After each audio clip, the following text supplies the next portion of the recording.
اور پیسہ نہیں ہے وہ کرے, جن کے پاس پیسے اتنے بلین اینڈ بلین ہیں وہ یہ کام کریں تو دکھ ہوتا ہے. ٹھیک ہے. اچھا علی پرویز ملک صاحب, فورن فنڈنگ کیس کا جو معاملہ ہے, اب آپ کو لگتا ہے کہ جینوئن اعتراض کر رہے ہیں پاکستان تحریک انصاف والے کہ یہ پی ایم ایل این کا معاملہ بھی الیکشن کمیشن میں ہے, پاکستان پیپلز پارٹی کا ہے, سب کا آپ ساتھ دیں, فیصلہ سب کی کریں ہیئرنگ؟ اچھا, میں آپ کے سوال پہ آنے سے پہلے جو احتشام صاحب ثاقب اور نثار جو نہیں ثاقب اور امین سابقہ وزیر اعظم ہیں ہمارے, ان کی جو یہاں پہ ایمانداری کی آپ مثالیں دے رہے تھے, میں ان کے اوپر چند باتیں کرتا جاؤں.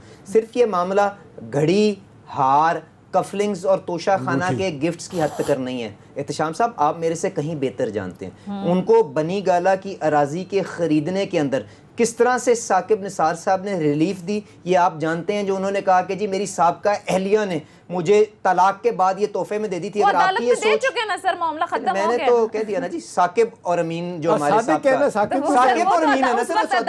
چلیں اچھا آ جائیں, آپ دوائیاں مہنگی کریں اور بعد میں زمان پارک کا گھر اپنا 10 کروڑ کا رینوویٹ کروا لیں, جو آپ کے ٹیکس کے اندر آپ کے کہیں پہ آپ جسٹیفائی نہ کر سکتے ہو, آپ مجھے بتا دیں. وزیر اعظم بننے سے پہلے وہ کالی لینڈ کروزر بلٹ پروف جس کے اندر پھرتے تھے, اس کی کیا ملکیت تھی, آپ مجھے جواب دے دیں. دیکھیں, اور جب وزیر اعظم بنتے ہیں اس کے بعد کروڑ روپے ٹیکس دیں, اور اس سے پہلے جو 40 سال گزرے اس میں آپ نے کروڑ روپے ٹیکس نہ دیا. اب آ جائیں الیکشن کمیشن, وقت ختم ہو گیا احتشام صاحب, جواب دے دوں آپ کا سر وقت ختم ہو گیا معذرت کے ساتھ. شباسی صاحب نے اپنی چاروں جگہ ہیں ان کو سرکاری ڈکلیئر کر دیا. الیکشن کمیشن کی جو آپ یہاں پہ کہہ رہے ہیں نا کہ پارٹیزن رول ہے, میرے خیال سے غیر مناسب ہے. جو الیکشن کمیشنر ہے اس نے بڑی محنت کے ساتھ لوگ بھی سارے الیکشن کمیشن کے باہر احتجاج کرتے ہیں, اور جو ہمارا جو آپ مقابلہ جو کیس کا ان کے فورن فنڈنگ کیس کے ساتھ کریں نا, ایک بات یاد رکھیے گا, ان کا کیس 8 سال سے پینڈنگ ہے, 8 سال سے پینڈنگ ہے. اگر ہمارے کیس کو بھی اتنی دیر ہو گئی ہے تو یقیناً فیصلہ کر لیں. اور کیمپ آفس کے اوپر اگر کوئی انہوں نے غیر اخلاقی غیر قانونی چیز کی ہے تو اس کے لیے ان کو جواب دینا قانون کے اندر یہ اجازت ہے. ملک صاحب ہمارے ساتھ موجود تھے. ٹھیک ہے ناظرین, یہ تھا ہمارا آج کا پروگرام. فیڈ بیک ضرور دیجیے گا. خدا حافظ.